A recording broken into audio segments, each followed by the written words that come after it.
Yeah, Commander Ben Keith, captain of HMS Diamond. Brilliant. Well, the obvious question is, how's it going? Yeah, we are on track to deploy at midday. Yeah, fantastic. It's a busy weekend. We had a few last minute things to do, but we're ready as both a ship, people and the weapon system to deploy as planned, which is great news. In terms of the mission, talk me through the key elements of that. So a large part of our tasking is to do what the Navy has done for 500 years, which is keep the sea lanes of communication open. We talk about 95% of our trade comes by sea. 3 strategic choke points in that area of the world where we're going, Middle East. Any one of those has an issue or restricts traffic, then we will have a direct correlation in the UK economy pretty quickly. So we'll be reassuring our allies, we'll be keeping those trade routes flowing. We will engage with foreign navies, so we'll do exercise with them, reassure our partners in the region, ensure our commitment is demonstrated, and we'll the strapline protect our nation's interests wherever. Now clearly the right of ARC is high-end warfighting. We're absolutely ready if the situation will just spill over into conflict, then we're ready for warfighting. Obviously we hope we don't do that, and our presence as a visible deterrent of our commitment to the region will aid that, hopefully. You mentioned working with foreign navies. The Americans and their carrier strike group will be part of that too? Absolutely. So the American carrier is there for about half the time we're deployed, and during that time we will work with them, providing an air defence umbrella over their aircraft carrier. We'll assist them when necessary. We will provide a picture, the air picture to their jets as they take off and fly their missions, and we'll work very closely, our strongest ally in the area. I've already spoken in person to the American Admiral who's commanding that, and he's very excited and keen to get such a capability and a visible demonstration of our commitment to both the Americans and to the region. Absolutely. Let's talk a little about the ship, because HMS Diamond, I gather, was due to be at Armed Forces today, but there were some technical issues. How is the ship, particularly bearing in mind the engine problems that there have been throughout the course of this class? She is a great ship. She, as any modern warship, is a very complex beast, thousands of systems sort of interlinked and overlaid, so it's a system of systems. She takes a fair bit of maintenance, but when we do that maintenance, which we've done now preventative and otherwise, we are now fully ready to go. So Diamond is Type 45 is a fantastic capability. She's one of the best warfighting platforms from an air defence point of view in the world.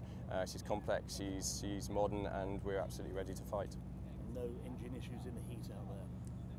No, there won't be any specific ones. We, as any warship does in the Middle East, you treat it with a little bit of respect. Of course, the high ambient temperature and the high water temperature has certain restrictions on any complex machinery operating in those conditions.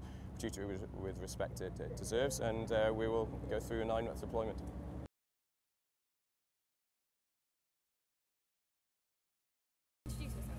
Commodore Peter Sparks, Commander, Portsmouth Flotilla.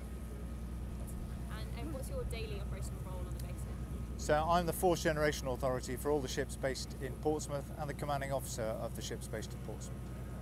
And can you tell us a little bit about the deployment that Diamond's going on and what the significance is for Portsmouth? Diamond is about to deploy for 9 months for Operation Kipion, the UK's enduring commitment to the Gulf region, and she follows on from previous successful deployments by Type 45s and Type 23s in that role.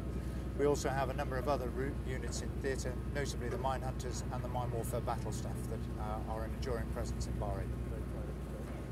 And what is the sort of general operational tempo that's around the base at the moment happening? The op tempo is quite high, Charlie. We have Diamond deploying today, but that's just one of many comings and goings that we have. We currently have HMS St Albans out on operations around the UK. HMS Westminster has just returned.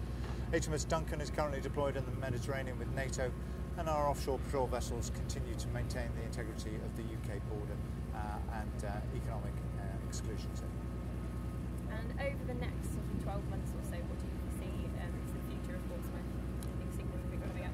Well, the arrival of HMS Queen Elizabeth has clearly signposted the future for the Royal Navy and for Portsmouth, and the infrastructure of Portsmouth is being upgraded to allow for the second carrier, HMS Prince of Wales, to arrive.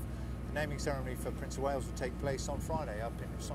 So it's an exciting time for Portsmouth, but also for the Portsmouth Flotilla.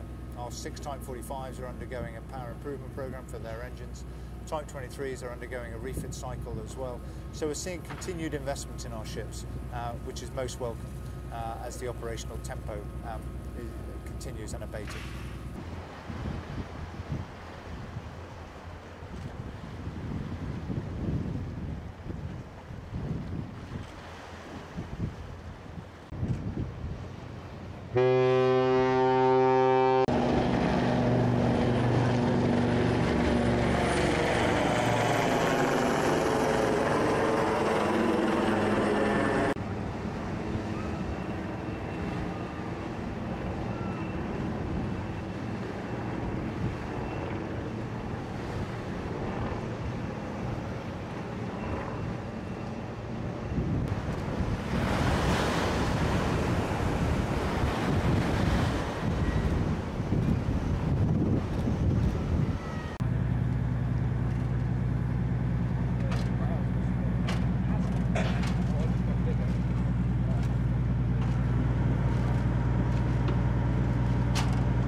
going on to that.